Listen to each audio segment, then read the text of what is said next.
Olá! Hoje a gente vai mergulhar fundo na arquitetura do nosso próprio pensamento. Como é que uma ideia, uma memória, uma sensação ganha forma física? A resposta está no design de uma célula, a célula mais importante do nosso cérebro, o neurônio. Vamos desmontar essa peça fundamental para entender como a gente pensa, sente e, no fim das contas, como a gente existe. E para começar, vamos tentar ter uma noção da escala.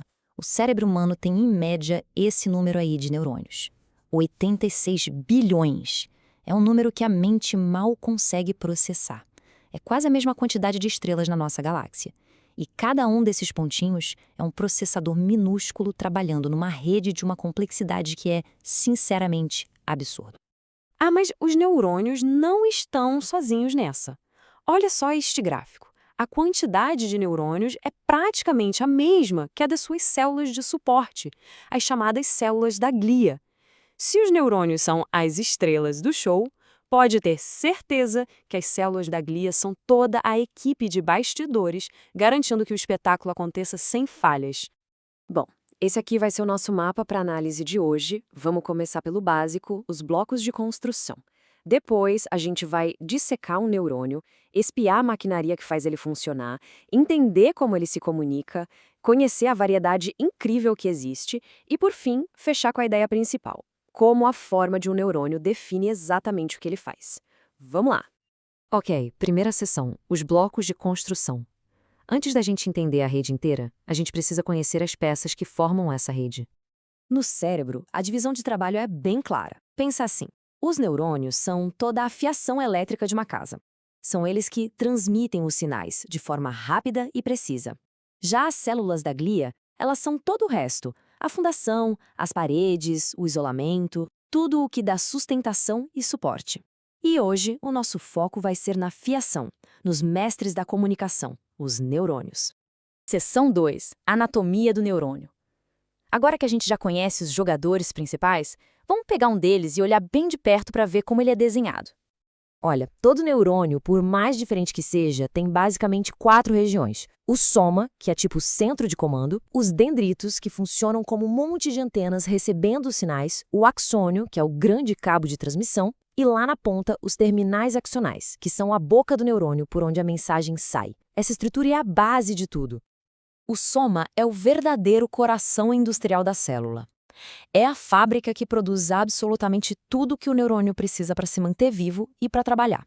Energia, proteínas, tudo sai daqui. Se o soma para, o resto todo do neurônio morre junto. É o centro vital, sem dúvida. Certo, seção 3, a maquinaria interna. Agora a gente vai pegar o microscópio e dar um zoom para ver o que tem dentro dessa fábrica. E lá dentro, claro, temos os departamentos especializados. As mitocôndrias são as usinas de energia. O retículo endoplasmático é a linha de montagem das proteínas. O complexo de Golgi é o setor de embalagem e logística, que prepara tudo para envio. E fundamental, o citoesqueleto, que dá a forma e também serve como sistema de transporte interno. Pois é, o citoesqueleto é o que impede o neurônio de ser só uma bolha sem forma. Ele é formado por 3 tipos de filamentos. Os microtúbulos, que são verdadeiras autoestradas por onde as coisas são transportadas. Os neurofilamentos, que funcionam como as vigas de aço de um prédio, dando força. E os microfilamentos, que são mais dinâmicos, permitindo que a célula mude de forma e se movimente. E esse sistema de transporte nas autoestradas dos microtúbulos é uma via de mão dupla super organizada. O transporte anterógrado leva tudo que é novo da fábrica, lá do soma, até a pontinha do axônio. Já o transporte retrógrado faz o caminho inverso, trazendo o material usado de volta para ser reciclado. É uma logística que funciona sem parar, 24 horas por dia.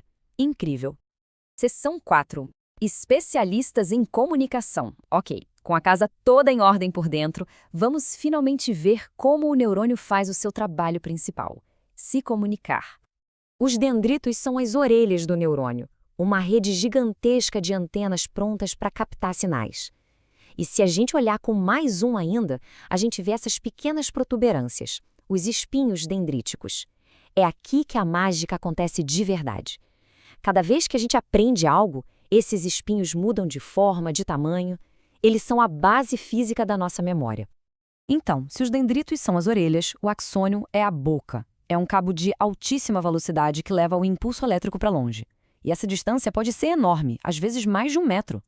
Lá na ponta, nos terminais, esse sinal elétrico se converte num sinal químico, liberando neurotransmissores que vão levar a mensagem para o próximo neurônio da fila. Seção 5. Uma família diversa. Agora um ponto muito importante. Seria um erro pensar que todo neurônio é igualzinho a esse que a gente descreveu. Na verdade, existe uma variedade impressionante de formas e tamanhos, e cada um é um especialista em uma tarefa. Uma maneira de classificar os neurônios é pela sua forma. Os multipolares, por exemplo, são os mais comuns, o modelo padrão do sistema nervoso central. Já os bipolares são bem mais simples, com uma entrada e uma saída bem definidas. São perfeitos para vias sensoriais diretas, como as da nossa retina. E a variedade não para por aí, não. Existem os unipolares, mais comuns em invertebrados. E tem também esses aqui, os pseudo-unipolares, que são bem interessantes. Eles têm um único cabo que sai do corpo celular e depois se divide em dois. São eles que carregam as sensações de toque e dor da nossa pele até a medula espinhal. Outro jeito de classificar é pela função, pela direção da informação. Os neurônios aferentes, pensa no A, de chegada, eles trazem a informação da periferia para o cérebro. Os eferentes, pensa no E de saída, levam as ordens do cérebro para o corpo. E conectando tudo isso, a gente tem os interneurônios, que são a grande maioria e fazem a comunicação interna. E com isso a gente chega à nossa última seção, que amarra tudo que a gente viu até agora, a estrutura define a função. E aqui está a grande ideia de hoje. A forma de um neurônio não é aleatória, de jeito nenhum. Cada galho, cada curva, cada componente interno, tudo existe por um motivo muito específico.